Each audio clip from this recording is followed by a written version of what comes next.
GLOBSEC has throughout recent years grown from we're coming. regionally oriented event into a widely recognized and well-established platform devoted to broad security and foreign policy agenda, truly honoring its name. While still keeping its regional perspective, GLOBSEC has reached a scope with global topics being discussed. One of these global and increasingly important issues, and I'm proud to say with visible Slovak touch, is security sector reform. And I'm sure State Secretary Peter Burian will speak more about our involvement.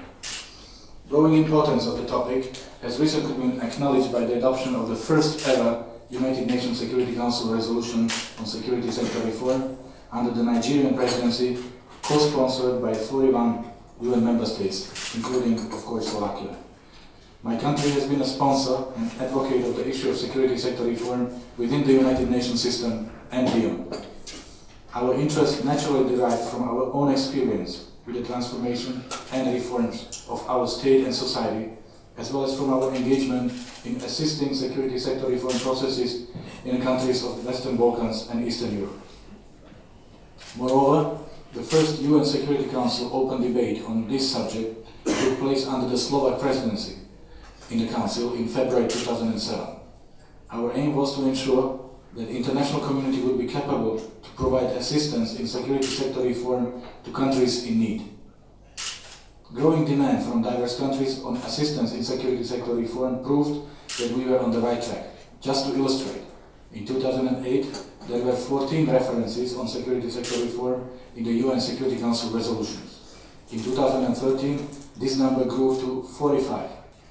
Security sector reform is included among key objectives in the mandates of 6 UN special political missions, as well as 8 peace operations.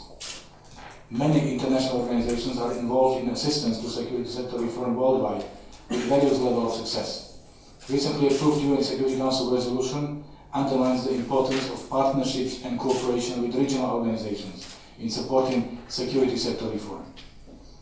Slovakia seeks to support this also by organizing this policy session here at GLOBSEC.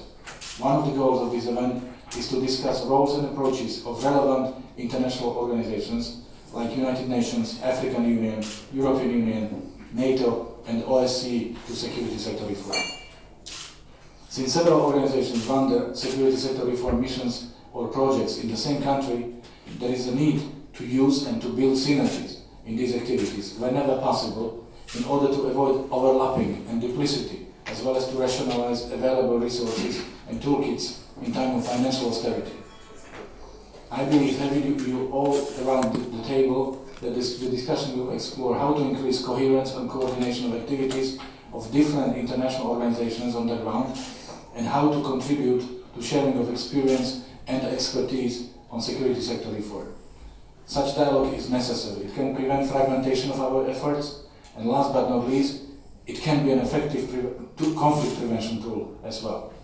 Ladies and gentlemen, I wish you a fruitful discussion, and I would also like to assure you of Slovakia's unwavering commitment to the further advancement of the important topic of the security sector reform. I thank you for your attention.